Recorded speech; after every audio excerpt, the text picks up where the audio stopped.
Hey everybody, it's Lewis Porter Jr. Just getting everything set live. I got, of course, our Google Hangout, aka YouTube channel up and running. So you can check us out there. We also, of course, have our Facebook Live that's going live right now. So I'm saying hello to everybody. I know everybody's been, getting back home from their lovely Gen Con and all the craziness going on at the airports. If you're stuck, I hope you're doing okay. If you're still stuck someplace you don't want to be, I hope it's not so bad. So, like I said, I'm hoping for the best, but if it sucks and anybody's in the area can help out, do a nice favor, reach out, help some people out. It's a nice thing to do. I mean, how could it not be the nice thing to do? So today we're going to talk about some fun stuff. Hey, Axel. Oh, good Lord.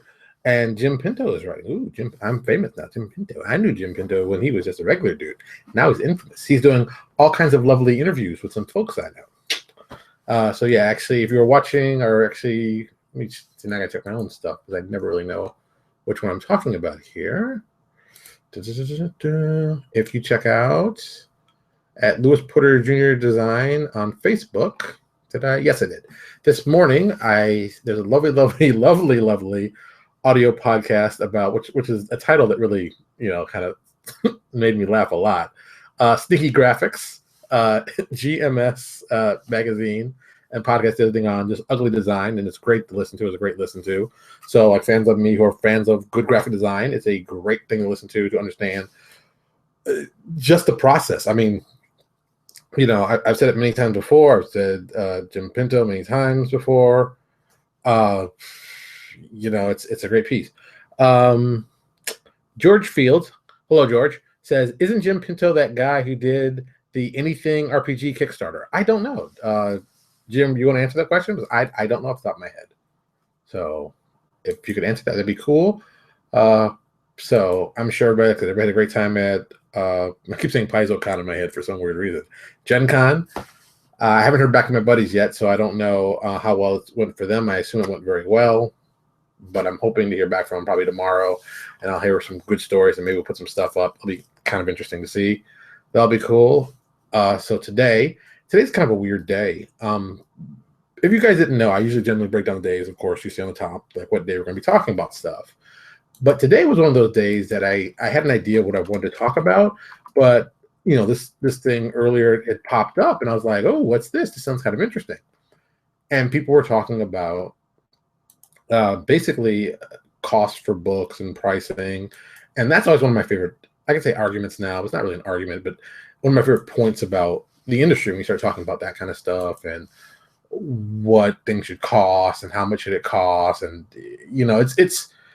it gets interesting. It gets very interesting very quickly because, for me, I've always thought the mindset of, as a publisher of PDFs, and I'm talking just PDFs initially, I think, and I've always believed, there should be a reasonable cost to PDFs. I don't think PDFs should cost a lot because you've got to do the printing, you still got to make it, you still got to get it out there. So there is a natural cost that should be lower, at least to me, at least in my mindset. I know that a lot of people disagree with that. They think the PDF should be like half the price of whatever thing is, but sometimes it doesn't make sense to me. So I always let that go back and forth, and I never really try to get too crazy about that one. But it's an interesting piece. It's an interesting way to think of it. So something popped up, and I think if you, I don't even know where this was initially. Yeah, this is actually from Alex Agunas. I think I'm pronouncing his name wrong. Agunas. Alex has done a lot of writing. He's talking about the entitlement and how much books should cost, and it gets down to the whole pricing issue. And this is something I've talked about many times before, so I don't want to get too much into it. But of course, that's the title. That's how I knew I want to get into it. But it really becomes down to the concept of is how much should a PDF really cost? How much should it cost? And I've always kept the mindset not more than $10 because I don't think there's anything digitally that I would buy for $10.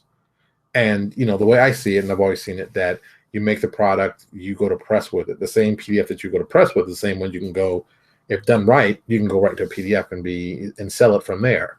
So I don't think that there should be a cost to that kind of PDF. I don't know. Oh, George Phil. Okay, George had it wrong. Yes, I had the name wrong though. It's the dollar play what you want. And there's a Kickstarter link. Of course, there's a link on the bottom. Well, not well, on the bottom. There'll be a link on the bottom of the thread in Facebook, so you can check it out.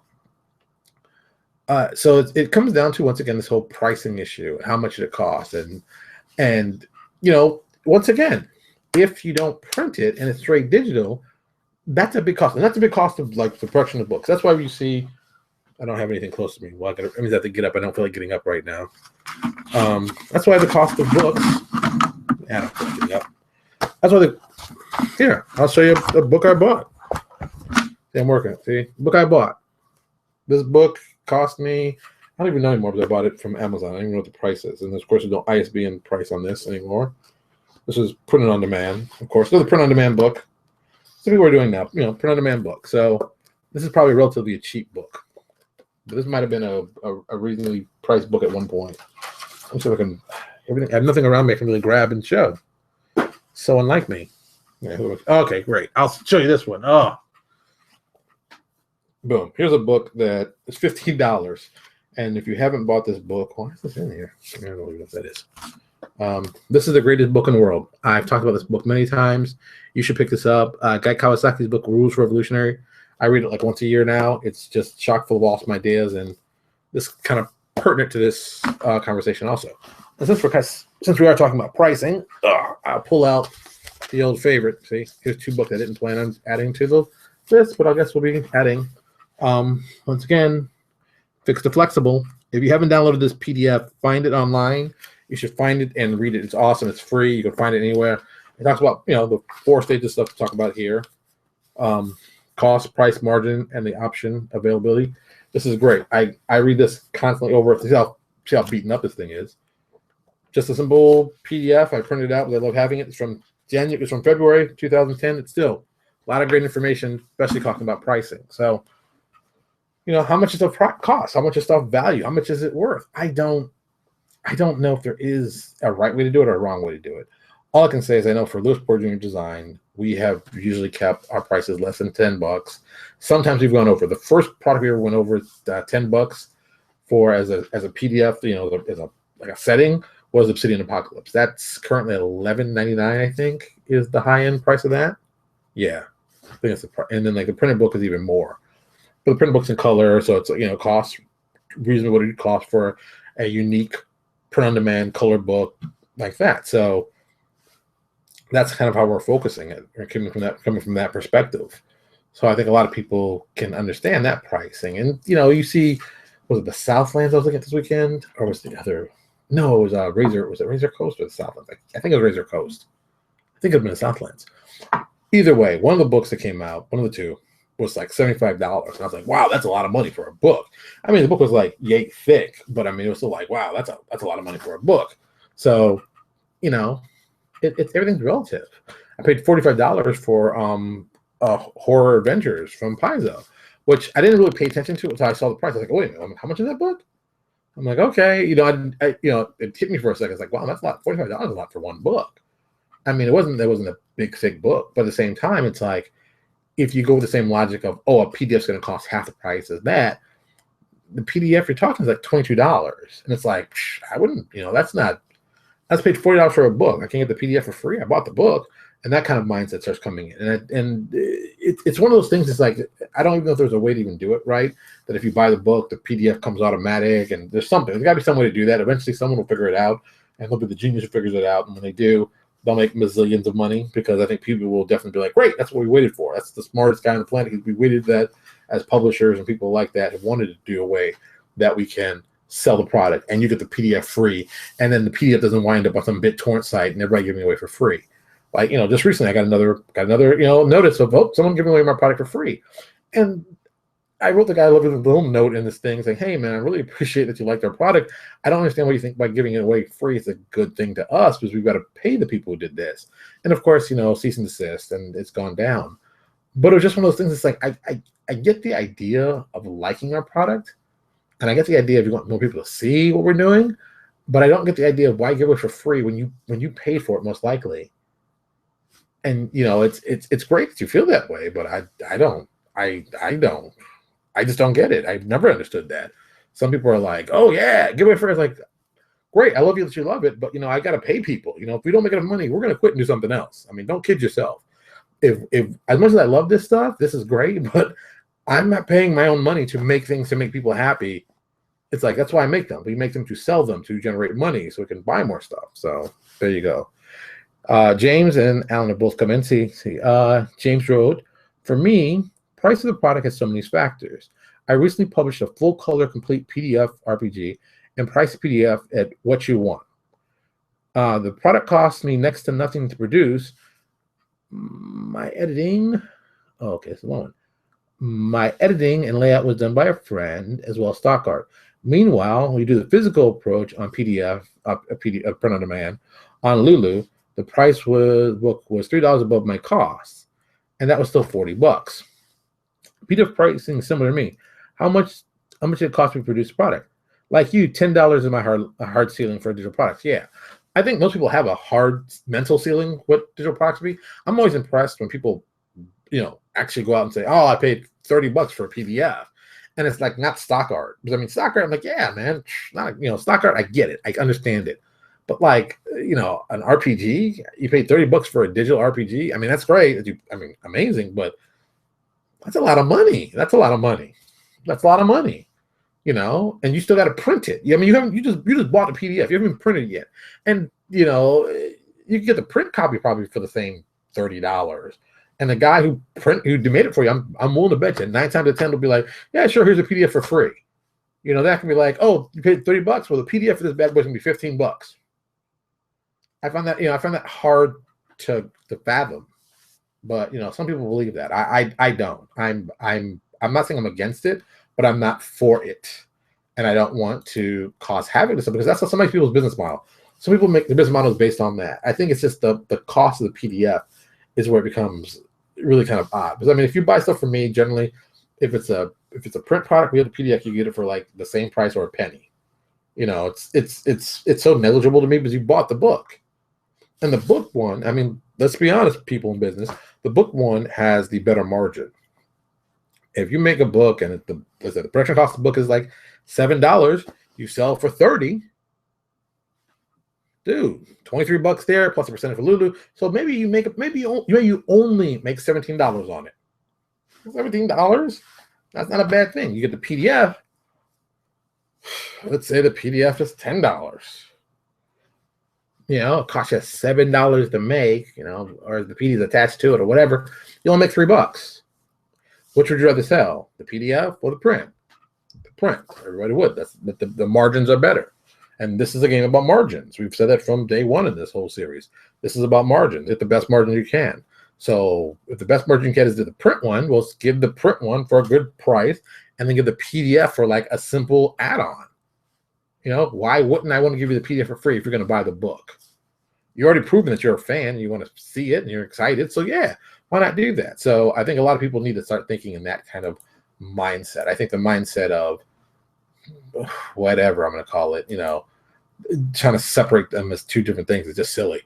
It's not a good thing. It's at least not to me. James also said the margin PD shifts directly when you do full color. PDF, actually, you know what, James, I disagree. Sorry, I should have read this clearly. The margins on PDF shift dramatically when you do a full color books, though. In the case of PDFs, becomes the moneymaker on that.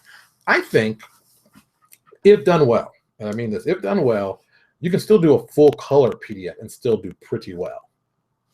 Because let's be honest, when it goes full color, it changes. It's not like a black and white book. Let's go at Riffs or a Palladium. Palladium puts out books. You can put a $20 sticker on their black and white books and sell those all day long, and then maybe cost them $3 to make. To print. That's the printing on top. So maybe the writing's another 3-ounce books at $6, make 14 bucks. It's okay. Let's say 10 bucks a book every time they sell one. That same book as a full color book, maybe a $35 book or a $30 book. You know, if the price goes up, but there's ways to combat that. Like I always say, if you get a piece of art, you use it 5 or 6 times. You know, each time you use it, reduces the price so on. You bought a $100 piece of art, used it 5 times. It really only costs you 20 bucks per time you used it. So that's kind of a good deal. And you should be doing that with any of your art anyway. Even if you're doing stock art, you know, the stock art costs you 10 bucks. Use it 5 times, costs you 2 bucks. That's how you got to think of it. You know, how many times am I going to use it? If you use it once, you know, you pay too much. You know, we do our iconics. Our iconics are on their own character sheets. They're on the book. We've had them in other little places. We've used them on the website. We used them on other people's website. Yeah, I mean, I've gotten a maximum use out of it. And I think that most people enjoy the maximum use they got out of it. So I think it's worth it. Hey, Scott, thank you for watching. Scott, I was actually watching your thread about, see, PaizoCon again, Gen Con. I'm seeing that you're extremely excited to be back. Seems like you had a good time. I was very impressed. I wish people took more pictures and video. That's my only crisis. I was just like, people, you know, if you're gonna be doing this stuff, you know, do some more video. I'm stuck here in South Florida. I want to see some cool video. James, but Palladium does use POD, or can they afford to do large print runs in advance? Small publishers like myself can't risk. Oh yeah, definitely can't risk the capital. Yeah, it's. But I think the small, even the print on demand numbers are pretty awesome for printing goes. I think they have really gotten to an impressive number of, you know, of just, you know, cost of printing. I mean, it's really low, relatively speaking. Scott, yes, 40 hours of GMing. What are you getting soft on me, Scott? Also, only did 40 hours? Sounds like you're getting all soft on me, you know? Hey, man. It's only 40 hours. You make it sound like you did a lot of gaming or something. Goodness. James asking George. George asking James, what's the name of your publishing company? James, Barrel Writer Games. See how nice you meet new people on the videos. You get to talk to people, get to talk about what's going on. So yeah, and so yeah, I think the money part, as always, will always be an issue in this industry, and how much people pay and how much people think it's worth and stuff like that. But I think if you focus on just making it awesome, that's your focus. Make awesome product. Make awesome product. Make awesome product. That's all you should be focusing on, is making awesome product. Focus on that. People are going to pay you for them, because people want good product. People want good product that's cool, that's interesting, that is enjoyable, and is worth the money they pay. And like I said, I don't think charging them, you know, for the PDF. Yes, Scott, great art is worth every penny. Everybody knows how I feel about that. I don't even have to get all crazy about that, because I am a huge fan of great art. But, you know, it's like everything it costs. Yes, I agree, Lewis. I didn't know it was a great margins for the most part. Yes, that's true. Sorry, James just wrote, you know, he agrees with me. And RPG Now, and I use RPG Now. I've been using RPG Now. Even when I said it today and I wrote it, it freaked me out. I've been using RPG Now almost 20 years, which, you know, makes it kind of disturbing how long I've been in the industry. Like, oh my God. So disturbing. It's amazing how print on demand has gone from this really piss poor done thing to this legitimately cool thing. Actually, do I still have it somewhere? There's something I wanted to show you people of an old print on demand, if I can still find it, if it's still on my bookshelf. A long time ago, I don't even see it anymore. I probably have it somewhere stashed away. A long time ago, George with Eden Studios had a series called Conspiracy X. It was a very cool series. I enjoyed it very much. Great role-playing game with a lot of inspiring stuff.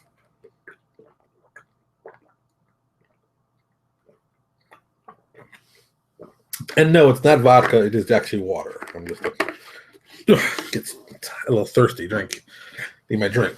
So George made this product. George also runs Zombie Planet in Albany. I think it's Albany. I might be wrong. Something else I got. This is going to be the another long list of things I got to note here. But I remember George was George's friend. Yes, I'm very thirsty. It's Zombie Planet. Zombie Planet. Because All Flesh Must Be Eaten was the game, so that was a big thing. So I remember that one. He did a book for Conspiracy X. Write that down. Was his game line, which is an awesome game line if you like modern games like me. So I was like, ugh. So that being said, he put out a print on demand, and I'll never forget it.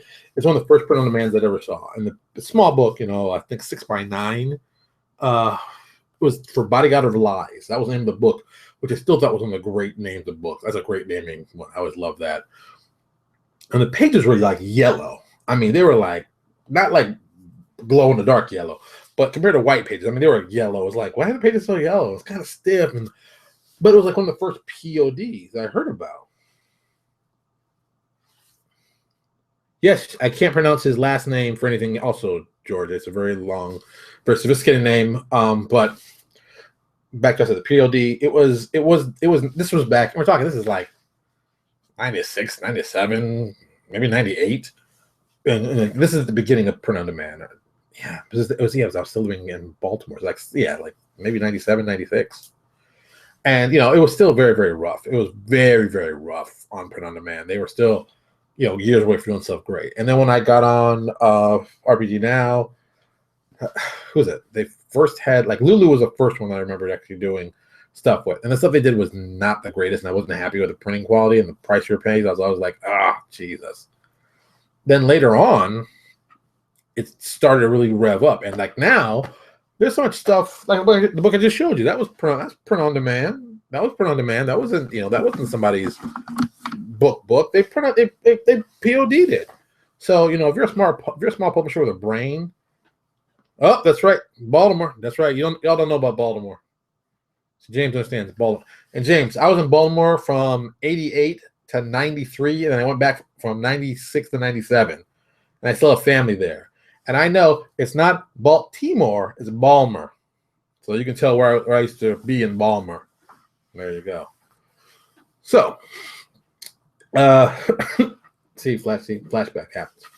So, like I said, I think print on demand has really moved in the right direction. It's gotten everybody to go from being like a PDF publisher to a legitimate publisher. Because really, you go to print on demand, you make a couple of those, you can sell them. The numbers are in your favor. And I don't mean going to the distributor. Let's not even talk about distributor, because that's going to be a waste of time right there, because they're going to take half and barely do any work. And I said it again. I will no longer be focusing on distributors to help me out. Yeah, I'm going to go direct. If you want to buy something from me, go direct to me. That's how you go.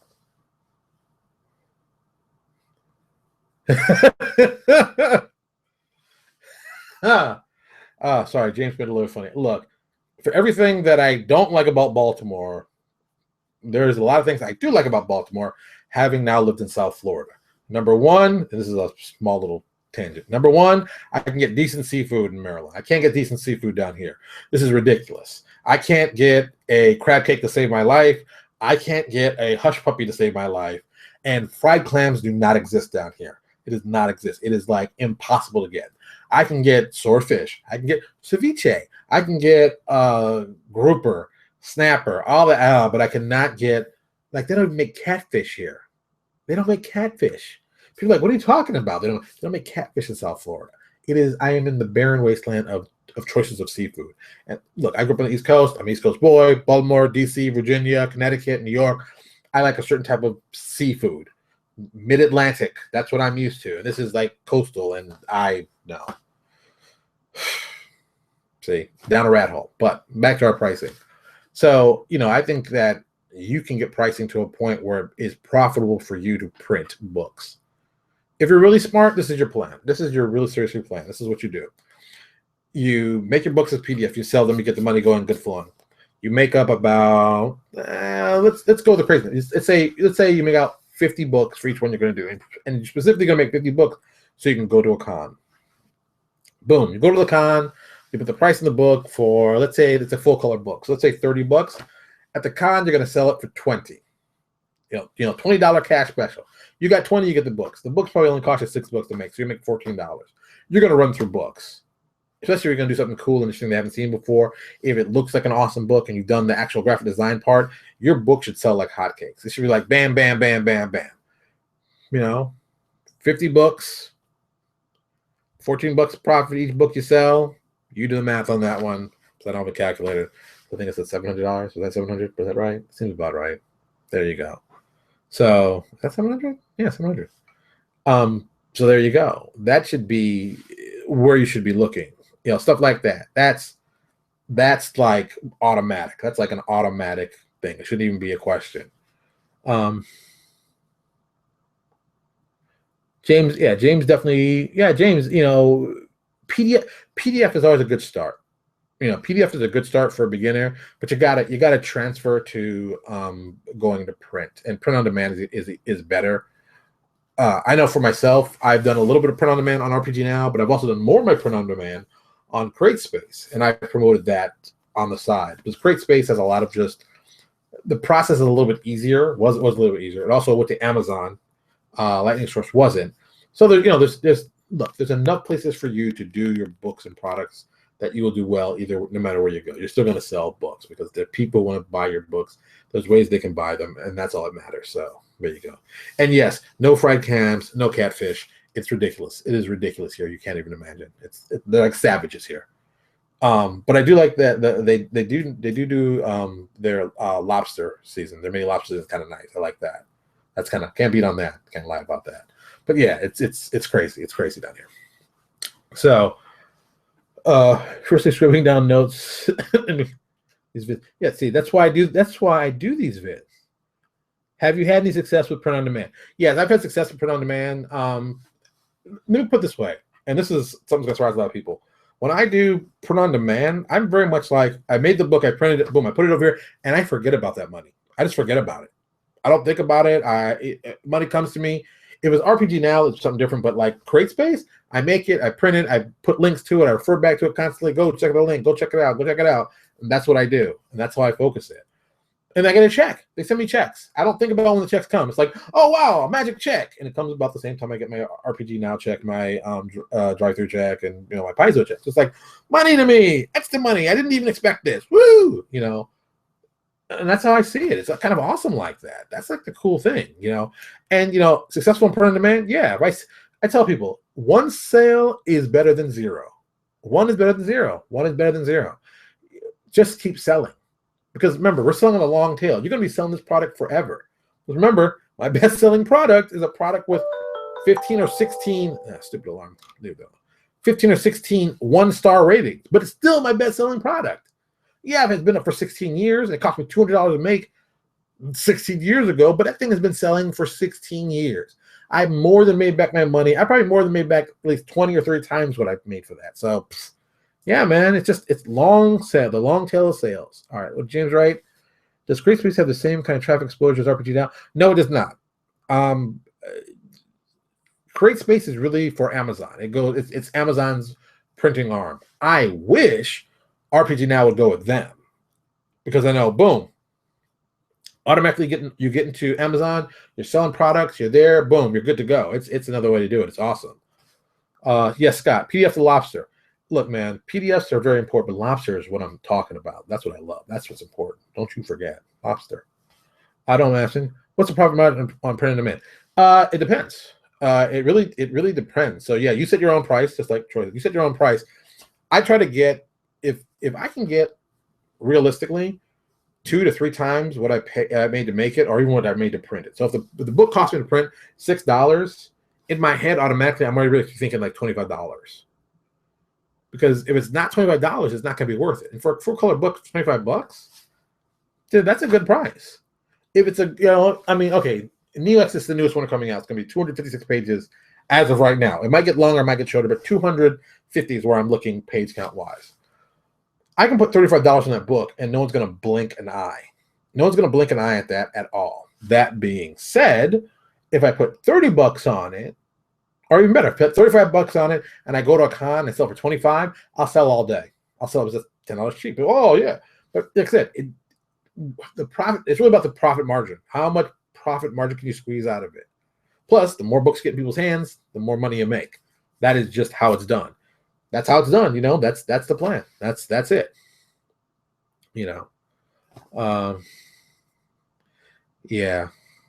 especially and PDFs are, if done right, and this is no big surprise. You all should know this by now. This is an old one. Take down whatever book you're going to do, cut it into small pieces, and then sell the PDF separately. Then unify it together and sell it for print. Kobold Press has done that recently with their advanced race book. That's all the races in there were races they did individually, and I think they added some more stuff to the book after. But it's like, dude, that's an easy win. Legendary Games. Oh, why not? See, this is the problem. I keep mentioning people, and I've got to type who I mentioned as I'm talking about them. Ugh. When I make enough money on this thing, I am going to get an assistant and force them to type about this stuff. So I don't have to do this all the way on in the middle of this.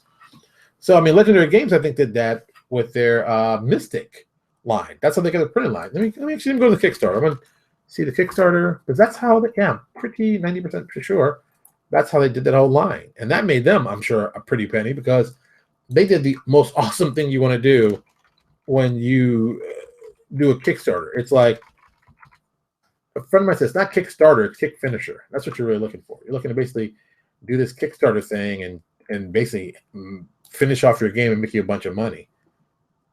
Really? Oh, first of all, it's Legendary Games, not Legendary Press. That's funny.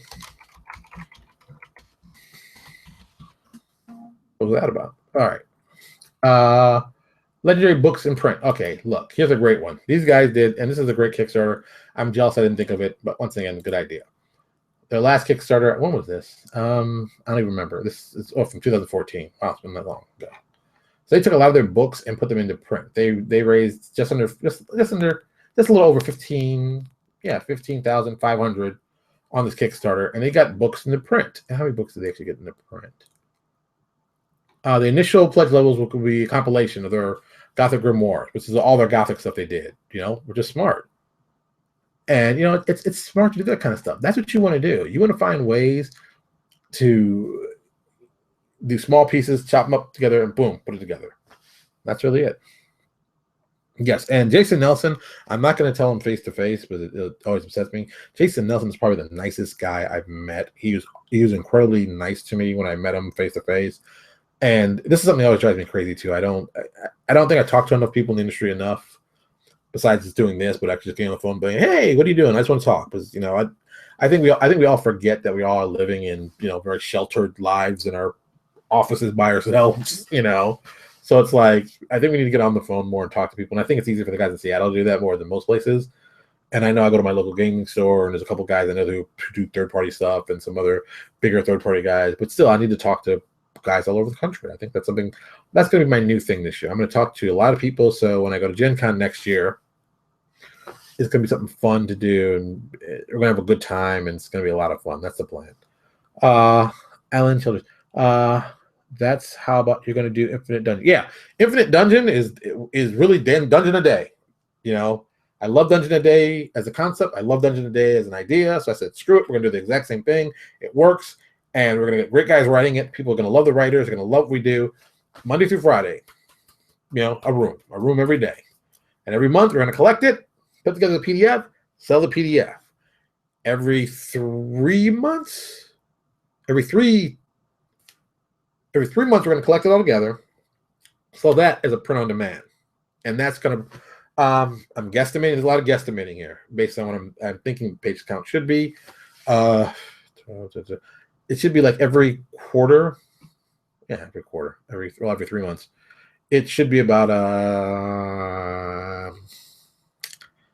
it should be about like a 30, 32 page-ish, maybe like 36 pages book. So it's like, boom, here you go. Here you go. Troy, how do you utilize playtesters to get your product out and save time and money? Some of the guys I work with, they'll playtest with their normal groups. Generally, that's the best way. Or we'll do like a free one, like for the Machine Smith. We put the entire thing for free. The prototype we put up for free. The people play it and they ripped them apart. They found stuff that we didn't even think about, and then we did a secondary round of it and gave them the same thing. And then we kept back, like we gave them like 60% of what the product was, and they kicked around those tires. And then the remaining 40 after we got back to things, we saw that affected that, and we just changed that accordingly. So that's the best way to do it. I think that's a great way to do it. I think that's very helpful. I think people want new stuff to play. The Protean Scribe that we just did, Michael McCarthy did that. I can write that too. Jeez, see what happens. He kicked it on with his local group, and I know when he initially did the first run of it, I started doing the layout, and I thought there was a point. I was like, yeah, this is done, no problem. He came back to me literally right after I finished. I'm like, oh, layout done. He's like, we got to change it. They made some massive changes, and I'm like, son of a, I hate that. As a designer, you hate that. So I re-laid it out again, got it out, and we put it out. But that's kind of the best way to do it. I think give it to your friends. Let your friends rip it up. And don't let your friends give you those answers like, oh, it's fantastic. That's garbage, man. Your friend should be ripping you a new one. Anytime you give a friend something, they should be like, this is what you call good work, and they should just rip it apart. Just rip it apart. Like, molest it like, I don't know a good molestation joke, because that's going to be inappropriate. But it should be, they should really just tear it apart. That's how good it should be. That's it. Ooh, it's hot in here. Damn, Florida. Rained all day, still 90 degrees.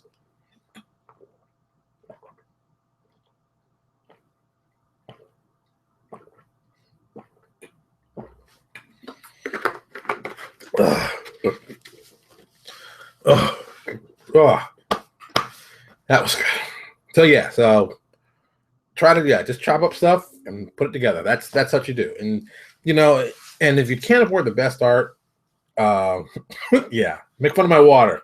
Look, I'm trying to. You see my jug? This is an important jug. You don't understand. This is the jug I'm supposed to drink every day. So I'm trying to be healthy. I'm trying to lose weight. I'm trying to be healthy. Keep my diabetes under control. Yes, I'm type 2, and I know I should start eating better. So that's why I drink more water. Got to be healthy. Keep my walking. Try to lose that weight. So I want to stay around. It's hard to pimp when you're missing a foot. That's all I'm saying. So I think that's really the best way to handle it. Chop it up in pieces, put it together.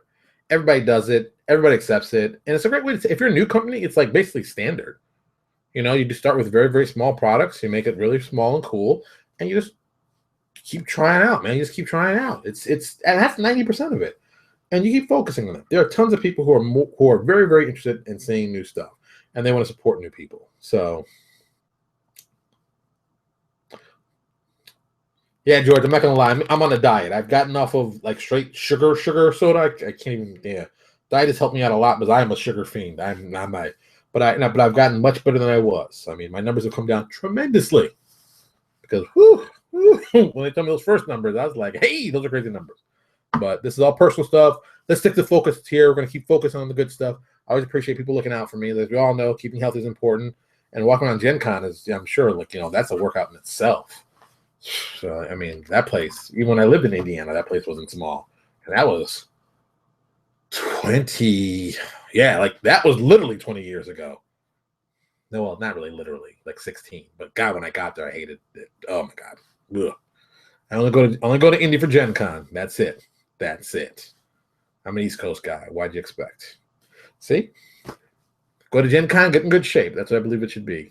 Plus, I think a lot of people left broke too, so I didn't think that was helpful. But I'm hoping that we can do something cool for next year's Gen Con.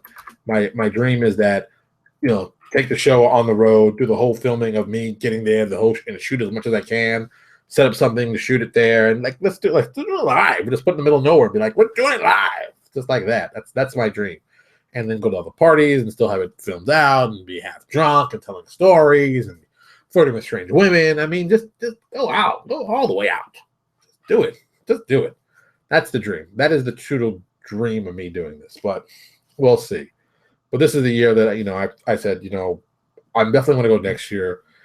Lucas will be a little bit older. I'll still be debatable. We'll see how this year at school does to see about taking him out. If not, maybe I'll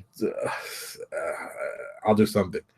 Yes, I am very excited about Starfinder. I was very excited before. What I'm really excited about for Starfinder, for all the people who are interested about Starfinder, like me, I want to know how the ship-to-ship combat runs. Everything else is like whatever. I don't care about the new races. I don't care. That I want to see how they do ship-to-ship combat. Because however ship combat is developed for that game, any other flying ship game is going to be spun off of that. So, let's be honest. I've talked about doing the whole Pirates of the Bronze Sky thing for a long time. I never liked any of the rules that were put together for anything. So I don't, I don't know if I'd ever do it. But the ship rules on Starfinder are awesome and they work really well. And I can put that little attachment to maybe a flying ship one where people do at least, that. I may not do a whole full setting of pirates, but I definitely would do like an adventure. I get, I'd talk to my poor writers again and be like, look, who wants to write about these flying ships? Because my idea, I'd want to do kind of like Hunt for Red October-ish kind of thing with a crossover of, I guess I can say Wrath of Khan, but that's kind of how it is.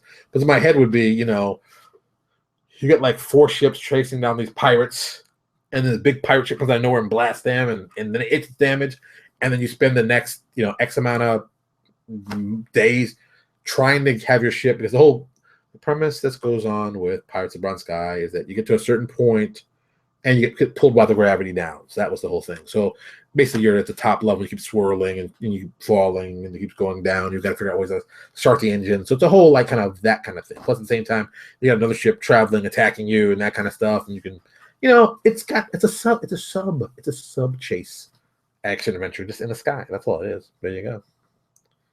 So yeah, vehicle rules are tough, man. Vehicle rules are tough. They've always been tough in just about every game. The only game that I kind of liked it, and it still wasn't even kind of good, but I still just liked it because I liked the game, was Marvel Superheroes. I like the idea that it had sections that you had to blow apart. So you fire it stuff and they do sections, and so many sections would cause this to happen. And I thought that's kind of the way I'd like it, but yeah, it's tough because once again, what are the players doing? Everybody's got to be playing. What are the players doing to do cool stuff to make the ship go do more stuff? So that's something they got to work out. But that's it. All right, it's gonna be something. But all right, it's 9:44 here. I'm gonna get done because I still have some work to do. I gotta finish up some other stuff, and I have to go to bed and get ready for another lovely day at work. While some of you lucky people will be working from your office, I will be here. Who am I kidding? I'll be at my job, sweating it out till I'll do tomorrow's transparency agenda, which tomorrow is Tuesday. I got a publisher breakdown to do tomorrow. Okay, since you all are here, and there's a lot of you here, which publisher should I do for tomorrow's breakdown? Put your comments, of course, in this thread.